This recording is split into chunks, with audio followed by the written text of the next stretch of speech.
Good morning, everyone. This is our second day of work for our seminar on statistic and geographic information for the better management of water in Mexico.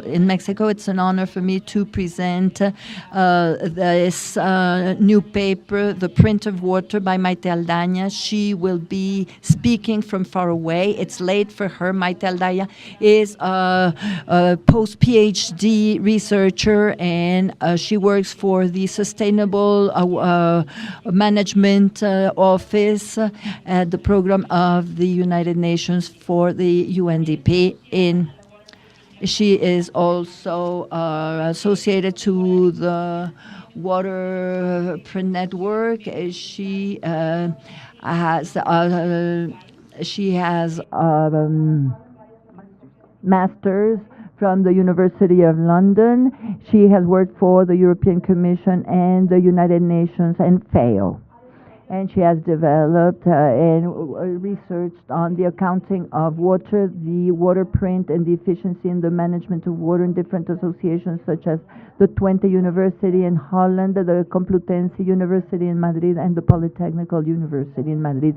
It is a pleasure for you to be here. It's a pleasure for us that you're here. We are going to be helping you with the slides, so please tell us when to change the slides, and you have the floor to speak about the print of water. Thank you.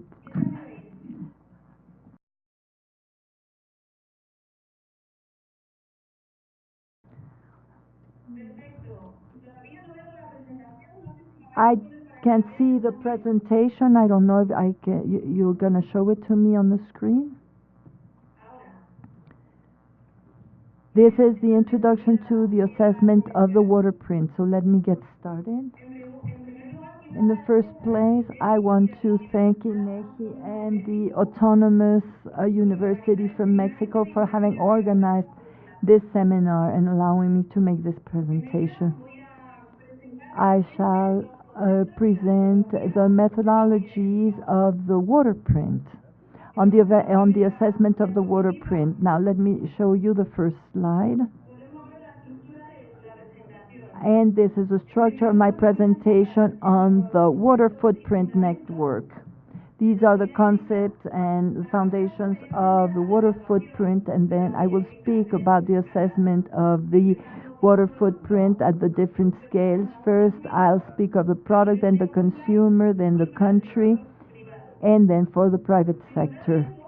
And if we have time, I think I only have 40 minutes to my keynote. For my keynote speech, I will address the applications in the different cases, especially in the case of Spain. So without further ado, let us get started with the foundations of the water footprint.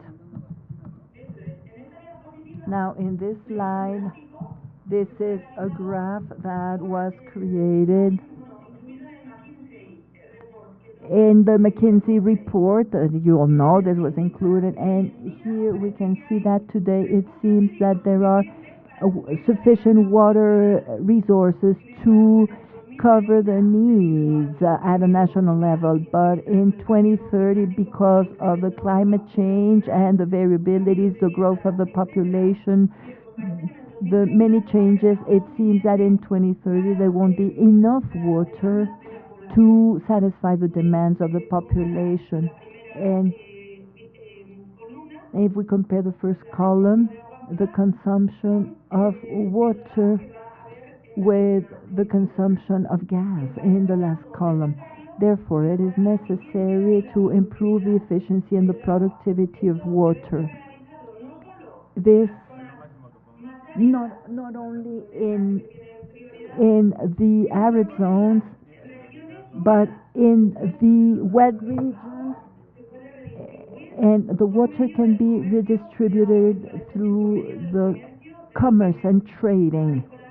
So agriculture and industrial activities. In the first column, We can see the framework on the use of water around the world. We see that the agriculture is the greatest consumer of water, using 70 or 80% of the water resources. Then the industrial sector, and I would add a 15%, and finally the human supply with 10-15%. And let us focus on the agricultural sector, and that will be shown in my next slide. And you will see the consumption of the green water, and in green and blue by the agricultural sector. Now we shall see what I mean by green water and blue water. But the green water consumption is very important around the world. It reaches 80% in the consumption of the water resources. Blue water, 20%. What do these concepts mean in the next slide?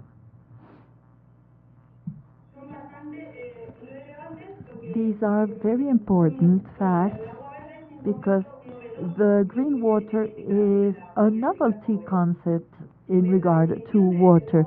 In the definition of the green water is the volume of rainfall that was accrued on the soil, the saturated soil. The green water is a synonym, is tantamount to the humidity in the soils. The consumption of green water or the green water footprint refers to the evaporation of this green water. A good example would be the consumption of the water by the agriculture of the water that accumulates in the soils, and we don't need irrigation. Then the consumption of green water would be consumed by the natural vegetation besides the woods and the prairies and the pastures. The blue water, which is the second component, is the volume of fresh water that is groundwater in the aquifers, in the rivers, and the superficial and the surface water. The consumption of the blue water footprint is the water that we consume in the agriculture that comes from irrigation, or the water that we consume in the factories or plants and at home. Let us go to the next slide. Therefore, it would seem necessary to produce more goods and services around the world using less green water and less green blue, and lessening the impact. I would like to say from the beginning that we can speak mejor of volumes of consumed water and about the impact that was created. Therefore, we must bear in mind both of them, both the green and the blue water footprints. Then in regard to the use of water, what is the definition of the use of water? Is the realization of a function or a task which is a result of a minimum using as less water as possible. The productivity of water is a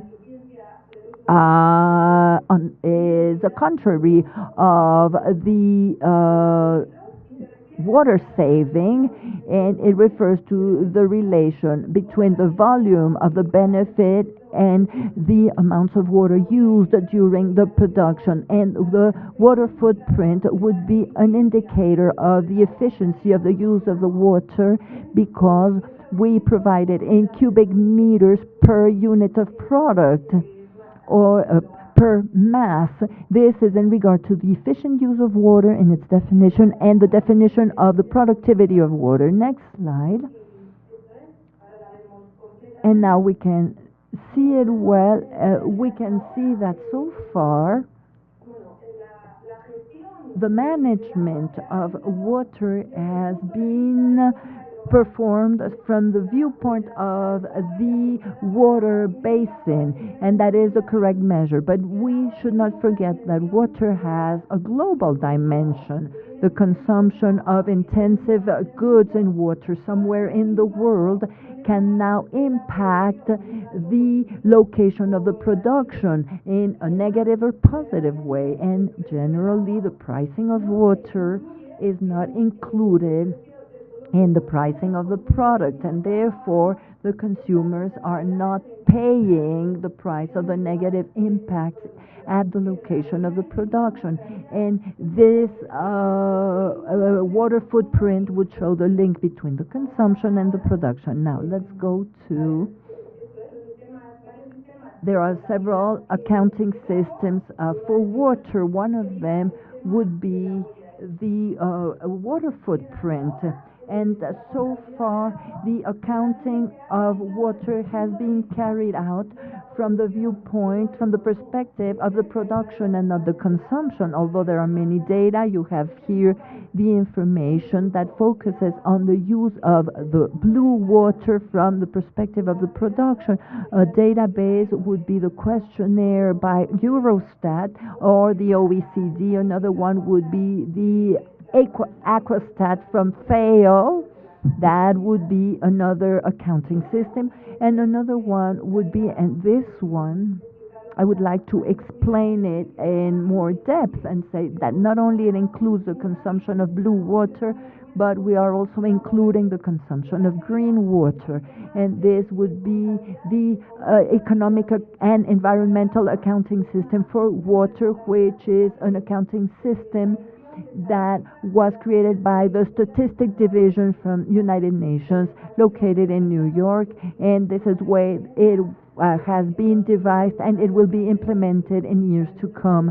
And the statistics unit will request these data from countries in regard to the consumption of green and blue water that so far had never been done before. And then in the last item, from the perspective of production, we have the database of the water unit, which would include blue and green water, both in their consumption.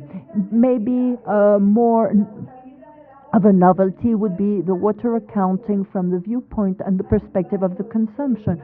We have here several communities that have become involved with this topic. The first of them is the community of the analysis of the input-output. These are economic tables that are based on the Entier tables. And in the past 5 years, they have included consumption data on water, blue and green, in their table. So far, the water had not been incorporated to the tables, but for the past 5 years, they started including this topic in their calculations and tables. Then we have the models for partial and general equilibrium, and then the process analysis. And we have the analysis of the life cycle, the LCA. We have an expert, Nydia Suppen, and the community of the water footprint. And the analysis of the LCA is a well-established community that started working in the 60s. And about 7 years ago, they started working and becoming involved with the topic of water. The hydric footprint in the community of the water footprint is quite a recent phenomenon that was created, or that started about 10 years ago. But with this framework on the water accounting methods, we shall now speak about the indicators, which is the water footprint itself. And let's go to the first slide. You can see the definition of what the water footprint is and what it is about. I want to explain that this is a brand new concept. It was invented about 10 years ago in 2002 by Arido Tustra, who is a Dutchman who resides in the Twente University in Holland. Now, the water footprint is based on previous notions such as the virtual water, and other indicators such as the ecological footprint, the appropriation of the natural resources by man. In this case, it's the appropriation of the water resources, and it is defined as an indicator of the use of water that includes the direct use of water and indirect use of water by a consumer or a product. What do we mean by a direct use or indirect use of water? Let's set an example. For instance, for a consumer, the use of the direct use of water would be the use of water in their homes, the one we use directly in the home, in the kitchen, in the garden, in the toilet. That is direct. Indirect would be the water we consume through the goods we use. For instance, the food or clothing, apparel, because a certain amount of water is needed for the production of these goods. So this is the indirect use of water. Now, when we say that this is an indicator on the use of water, we are considering implicitly the volume of consumed water, both the green and blue water, as well as a contaminated or polluted water. And now here I want to clarify that we are always referring about the consumption uses of water, not the extracted water as the case of the traditional statistics, and we shall see that later on. Now, it is an indicator which is geographically and temporarily explicit. We have to calculate the water footprint for a location, in specific location, for a moment, specific moment. We know the variabilities. There are variabilities, and that there are weather situations and conditions too. The water print can be calculated from the perspective of production, from the point of view of a process, a product, or a producer, or a manufacturer, or calculated from the perspective of the consumption for an individual consumer or for a group of consumers, that is, for the population, by the consumers who live in a municipality, in a province, in a state, or even in the entire country. And this is a bit the general framework of the water footprint, and we go to the next slide.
include or the green footprint, the direct or indirect footprint, and include this in the methodology and determine where we can stop our analysis, stopping at the consumption of water. We have to have clear also in our minds for what year we want to do this. Now, as to the units of the water footprint that we can see in the next slide, it's several depending on the scale we analyze the water footprint. It might be considered as the volume of water per unit of time. For one product, we can use different units, or the volume of water that has been used, or the volume of water per unit of money, the volume of water per unit of product, or the volume of water per unit of energy that has been used. Finally, when we applied it to a consumer or a company, or another type of water footprint, we can give the unit of water per unit of time or per capita. Now, we have the next slide. Let's start out with the water footprint of a product. There are 4 scales: the product of a consumer for a given country and for the private sector. And we will start out with a product defined as the volume of sweet water used for the production of a product. And throughout the life of the product, we have the different stages, the temporary measurements and the components of the water: green, blue, and gray. And we will see some examples in the next slide of the water footprint. Before we begin, I want to tell you that the cases we are going to examine are global data, global measurements. We are not referring to a specific point. We are providing only the data of the volumes of water that have been consumed. And so we go to the next slide. As you see, these are the volumes of consumed water, and we are not referring at all to the impact of this use, which is also an important part, since the consumption of a high volume of water does not mean that this will have a high impact. We are providing partial information, and this must be stated clearly from the very onset. For 1 kilogram of wheat, as a global measure, we need 1 cubic meter of water. For rice, 3 cubic meters. For milk, 1 kilogram of cheese needs 5 cubic meters. For pork, 5 cubic meters, and for beef, 15 cubic meters. Why do animal products or derived from animals need so much water? This is not due to the water that is consumed directly by the animals to drink or to clean themselves. It would suppose that 1% of the total consumption of water. This high figures indicate the indirect use of water on behalf of the animals through the food they consume. So we will examine additional examples in this other slide. In the case of coffee, at a global level, needs 140 liters of water, and then we have the amount for an apple, and we have a kilogram of beef. That shows higher volumes, but I repeat once more that we are referring only to the data of volumes of water, which is an important part, but we cannot forget the impact this causes in the different parts of the world with this consumption of water. These are global measures, and we have to determine how we use water in the production of these products. And we have additional examples applied in the case of energy. Estimates both for renewable and non-renewable energy. And we have the water footprint in terms of cubic meters. The lesser consumer of water is air or wind, energy produced by wind and aeolian energy. And then we have uranium, which uses green and blue water. We are not referring to the pollution. And then natural gas and thermal solar energy and the crude production of the production of energy by crude. Then we have water energy with 22 cubic meters and the biomass energy, which would 70. The range you see is quite broad. It doesn't depend on where we grow the harvest. It might vary from 10 to 250 meters per joules. So the measures we are providing are indicators or global estimates.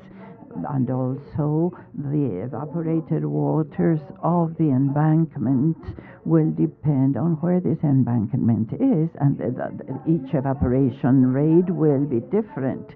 Now I will go into the water footprint of a consumer.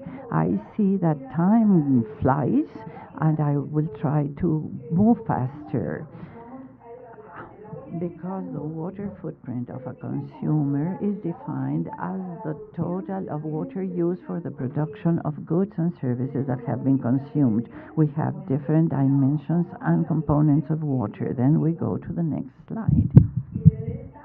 And here you can see that the water footprint, the direct water footprint of the consumer, which would be the consumption of blue or green or gray water in the homes, and the indirect water footprint, which would be the chain of the supply, the supply chain of water. And we see here, we keep on clicking, we see the example at the end. We have the case of a consumer in the United Kingdom, and the statistics, the normal statistics of the consumption at homes would be 20 to 30 liters per day. But the consumption of indirect water for the consumers is 100 times higher than that. The one that refers to food and products consumed by the consumer himself. In the case of the United Kingdom, we see that these are 3,500 liters per day per consumer. So, as I said, it is important to improve the management of water in the homes. But let's bear in mind that it only represents 1% of the total of the water we consume. 99% is consumed by the production of food, the manufacturing of apparel, furniture. So it's very important to then define the adequate consumption options. And when we talk about the origins and the manufacturing of these products, and unfortunately we don't have the full information available in this regard. We're working on the certification of the products in the European Union, and also there is a standard on the water footprint in the ISO standards, and I think that Nydia will be able to speak in depth about this topic. She's an expert, and because this information has to be made available to the consumer, and we have to be careful, not only speak about the volumes and give information on the volumes, but to not overlook the impacts And let's go to the next slide where we see what is it a consumer can do. We have seen that they can improve and reduce the consumption of water in the home and better manage the water, but there's another potential to improve the management of water through management of the indirect water footprint. We can replace the products. So an example would be to become vegetarians and to stop eating meat, for instance, and or to replace a product. It could be the same product but from a different origin with a lesser impact in the production origin. But we have to demand transparency from the products, from the companies, and from the governments as well. Now, the next part we are going to delve into would be the water footprint for a country. And next slide. And I am speaking very fast because I think we are a bit delayed. And I'd like to speak about the national water footprint and in the private sector. What do we mean by the water footprint of national consumption? In the case of a country now, this indicator can also be used for a water basin, for a municipality, for a province at different scales. But as I said, let's look at the national scale. The hydric and national consumption water footprint refers to the total consumption of water used for the production of goods and services consumed by the inhabitants of a country, and about the different components. The internal water footprints, which would refer to the consumption and the contamination of water within the country for the production of goods and services consumed by the inhabitants of the said country, and the external water footprint, which refers to the total volume of water consumed in other countries, which is used for the manufacturing of goods and services consumed by the inhabitants of the country we are referring to. And I am referring about the import of products. So the national water footprint would be the use of national waters from the viewpoint of the production, plus the import of virtual water minus the export of the virtual water. And let's go to the next slide where you can see the general framework. And if we keep on clicking, we will see the general framework in regard to the accounting of water. If we click again, we will see that the use of the traditional stats have focused on the use of blue water, and we see that the water footprint gives us information on the consumption of blue water, plus the topic on green water and everything that has to do with the commerce of virtual water from the perspective of the production and from the perspective of the consumption. Now, let's go to the next slide where we shall see different examples, different countries, and if we click again, we shall see the traditional stats that have been presented from the viewpoint of the production and the water footprint that can be measured from the production and from the consumption perspectives. And here we have the production in Australia, for instance. Australia is a net exporter of virtual waters. They need 91 HH per year, and that the Australian inhabitants are only consuming 27, and the rest is exported. We have exporting countries of virtual water such as Australia, Canada, the US. And we have countries that import, net importers of virtual water, such as the European Union, Egypt, Jordan, India, and China, which are self-sufficient. If we go to the next slide, we see another example, which would be the water footprint for the different countries. I will not address that in details. We only see the statistics here. And I will keep going. Let's look at the map where we see the water footprint in the different countries.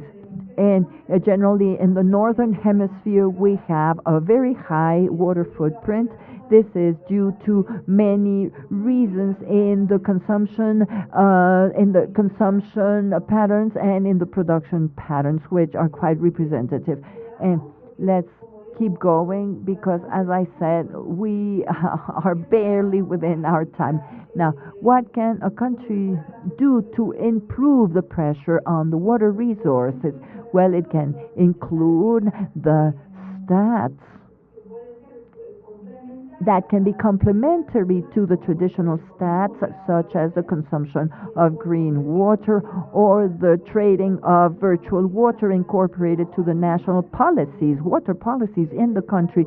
There are cases, such as the case of Spain, for instance, that has recently incorporated the water footprint in the national policies in the framework of the guidelines for the use and consumption of water and for the better management in the case of the different governments. Maybe they can establish a coordination between the different policies and to reach a consensus, and that there are no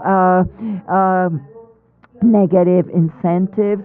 For instance, the agricultural subsidies can have a negative impact, as well as the energy policies, and the governments can also promote the certification of the products in order to better manage the water footprint. Now, we now get to the private sector. I shall address this rapidly in 2 more minutes. The corporations have different interests when they carry out these surveys and analysis.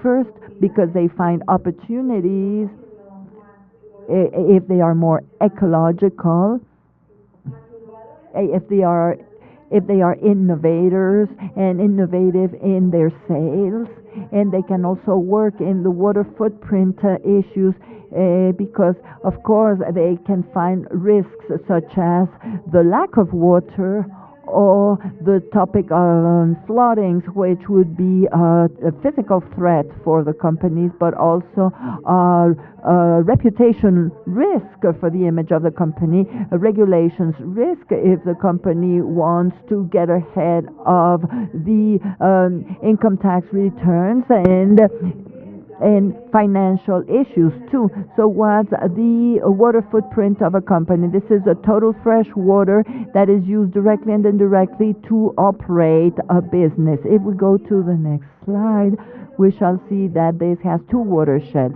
The operational water footprint, which is the direct use by the producer or the grower, which includes the production, the manufacturing, and the activities within the plant, and the water footprint in the supply chain, which is the indirect use of water in the supply chain of the producer. Now let's look at retail water footprint. This is the operational and the retail water footprint. So far, the traditional statistics have analyzed the operational water footprint to improve the efficiency of water within the plants and the corporations. But if we look at the corporations that work in food processing products and food, this water footprint presupposes a very small part. When we study it, in a small part, for instance, in the manufacturing of a sparkling beverage, this represents 5% of the use of water, and the water footprint of the supply chain represents 95% of the consumption and contamination. Therefore, today, the corporations are starting to realize that it is very important to improve the management of water in their chain, in their supply chain, and they have the opportunity to do so if they work with the growers, the producers.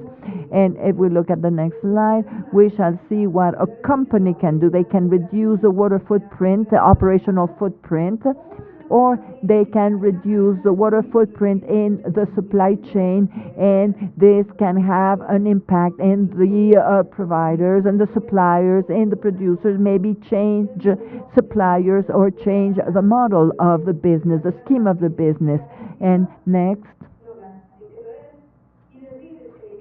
and we can say, for instance, a conclusion that the management of water is extremely important But it is important that the governments start changing and start getting involved, as well as the consumers and the international organizations and the NGOs.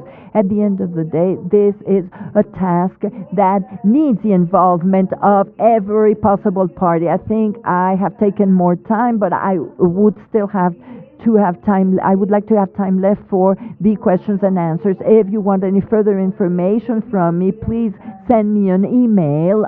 You can always write to me, and I will gladly answer all your questions.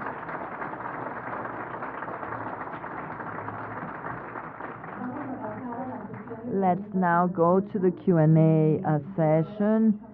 And thank you, Maite, for this presentation where she addresses novelty topics such as the measurement and evaluation of the green water footprint. This is very interesting for our statistical methods and all the challenges it represents. And something else that Maite addressed. She speaks of the volumes of water and the water footprints. I was looking at people's faces with these figures that sometimes lead us to make decisions that represent a challenge when we're only speaking about volumes. But when she spoke about the impacts, that changed. And then when you refer to the efficient use and to the capacity we can give to these water footprints per cubic meter, per mass of energy, per producer, and this will enable us to make decisions in the homes, in the corporations and plants. So Laura Ruelas from the College of Veracruz asks, what management practices do you recommend for the use of the water, of the green water, for the conservation of the green water? Well, that will depend on the harvest we're speaking about. Let's talk about Spain. For instance, sugar beet. Sugar beet is produced in the summertime, but since in Spain, the southern part of Spain, that has not much water, but the harvest is carried out in the winter time.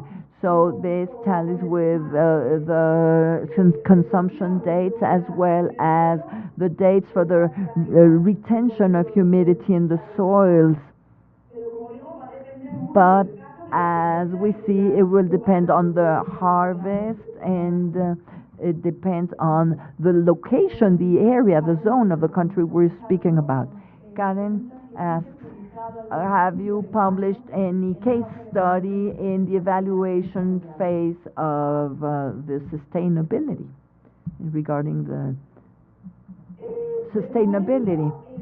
Well, so far we have carried out a case study, or many, in regard to the environment, where we have the data on the total availability of the water at the level of the basins compared with the consumption made by humans, and taking into account the flows, but we have made no application on the feasibility. And in a case, and we have no case that includes the environment, the economic factors, and the water. We don't have that. Maite Chavez from Xochimilco asks, what are the scopes of the water footprint, and what is the perspective on the LCA? Well, what's the difference between this water print and the LCA?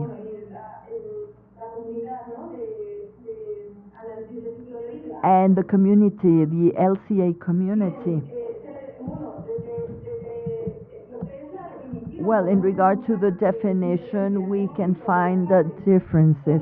We have seen that the phases are the same, but in the case of the water footprint, we define the water footprint as a volume, although the total evaluation, in the total evaluation, we include the 4 phases. In the case of the LCA, we define the water footprint as an impact, as an environmental impact. But in the different phases, we bear in mind the accounting and the assessment of the impacts.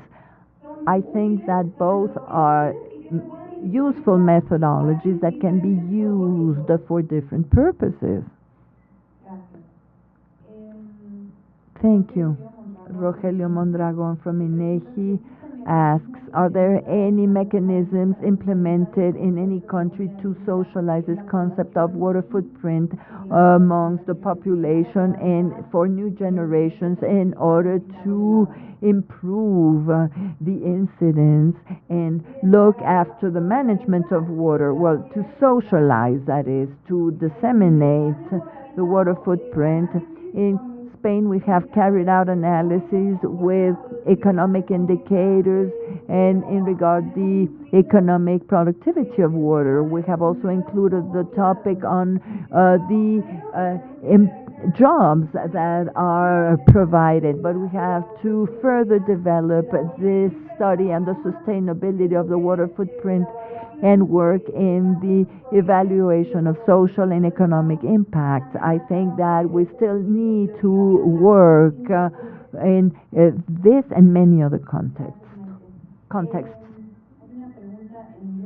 There's a question in English that I will leave at the end. Guillermo Nagano from Xochimilco asks, what is the reliability of the figures since from the beginning to the final destination there's a very complicated road to be measured? We're talking about uncertainties. So far, as I say, this is a very recent and new field. So far, I have not seen any surveys where they include an analysis of feasibility, which is the analysis of uncertainties. In the LCA analysis, they have applied some methodologies, one very useful one, to know the ratio of errors we have in this calculation of the water footprint, but so far I know of no survey that has carried out an uncertainty analysis. Gerardo Castillos from the Economic Center for the Private Sector asks, if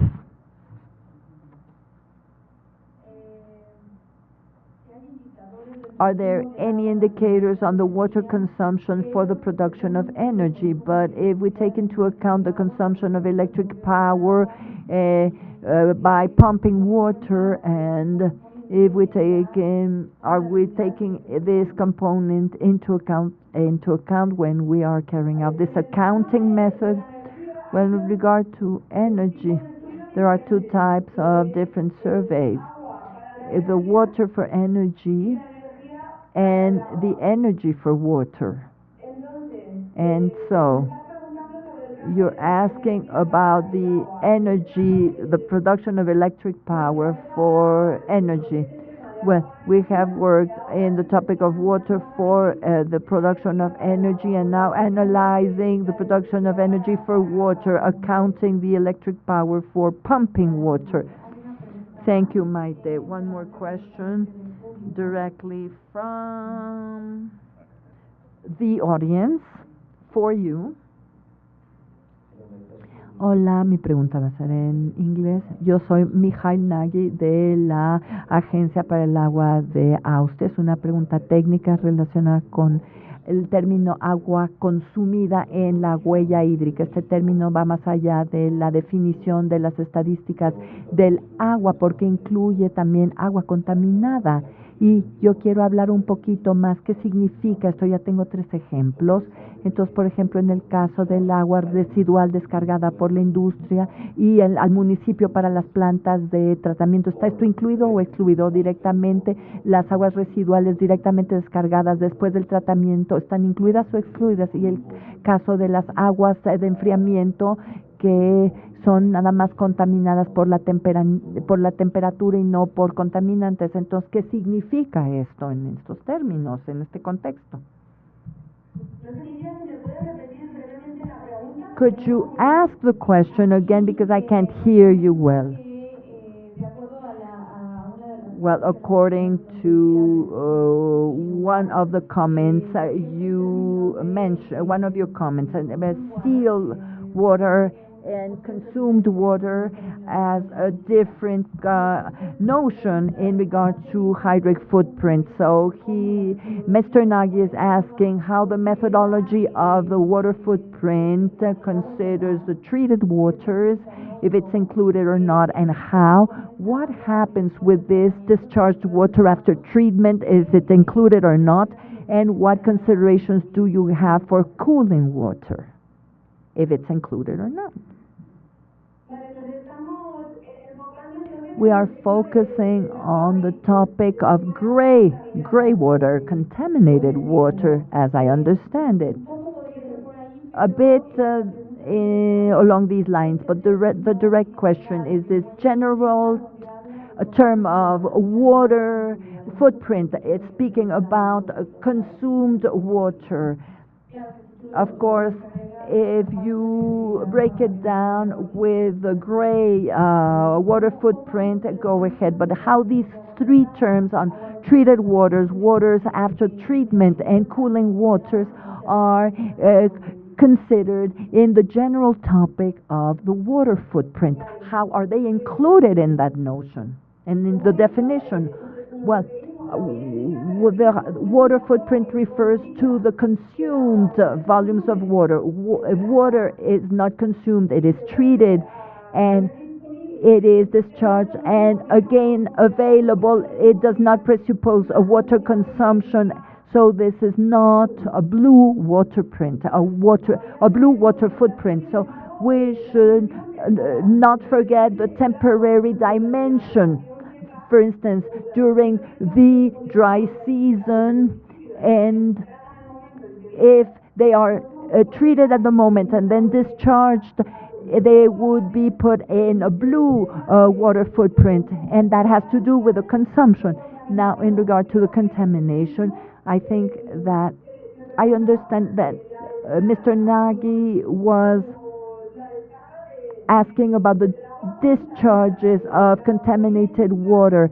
The water footprint is gray and it does not focus in the emissions of contamination but focuses on the ecosystem and evaluates the environmental standards for a particular mass of water. We have environmental standards of the temperature of water for the ecosystems, and therefore we can calculate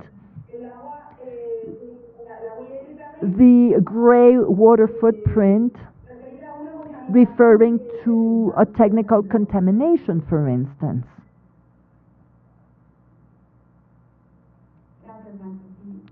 Thank you, Maite. It seems that this notion on the measurements of the gray water footprint was answered. Any other comments? Maite, I want to make the most of this opportunity, and since we have a challenge in regard to the statistics and the information for any measurement of be it the carbon or water footprint, so it's very important. So I want to pose a question in regard to the recommendations, in regard to these novelty concepts you referred to, which is how to manage statistic information to measure the green water footprint, this evapotranspiration that has seasonal components, that has components per type of crop. So how are they working with it in other countries? And another question to close this keynote speech session. Somebody was speaking about socializing the notion of water footprint, and when making decisions in regard to the volume without taking into account the stress or the pressure or the impacts like the water that reaches the consumer. We have a place in Mexico where children will learn a lot, which is called the Papalote Museum, and we have an area where we are loading information about the blue water print, And my little girl was telling me, Mom, stop drinking coffee because you are going to use all the water in the world. So what's your experience, and in regard to the public, in regard to the statistics unit in Mexico, what are your suggestions? What are your comments? Thank you, Nydia, for both questions. In regard to the first one, referring to the green water, we should say that, well, every time the international orgs and at a national level, they are realizing that it is extremely important to have full statistics, integral statistics about the use of water. This would include the topic on green water, and this can be useful when you carry out the adequate assignment or allotment of the resources. For instance, when you have some crops in a location or in another, and mostly to say clearly that it can be very important for the allotment of the water resources. I understand that the topic on communication, in regard to your second comment, communication, it's very important. That is because in my presentation I really underscored this topic for the planning. The planning can be very useful for the allotment of the resources. It can be useful to have the volumes of water well defined, and they can be parallel to other indicators, be they economic or social. The water footprint does not include that, but they can be compared in parallel with the indicators. But when we provide the information to the consumer, I believe that we have to be very clear in this regard, not only include the volumes, but also try to involve the topics on impacts, but they have different uses. The water volumes can be useful to allot the water, but when we communicate with the public, it can become quite complicated. So I think that I went over my time again. So Maite, do you have any further question? And since you're a pioneer in these studies and in a university that is also pioneer in regard to the water footprint, in regard to the studies on the water resources, studying the LCAs, there are very few universities in the countries that tackle these studies, and you are a pioneer in these studies in your university. So, Maite, thank you so much on behalf of INEGI, on behalf of UAM. Thank you for having made this video conference and your keynote speech to depict a methodology that is quite a novelty in the studies of the water footprint. Thank you so much, and we shall see you very soon. Thank you, INEGI, UAM, and all the participants. Thank you so much. Thank you. We are also here available if you have questions in regard to the ISO standard.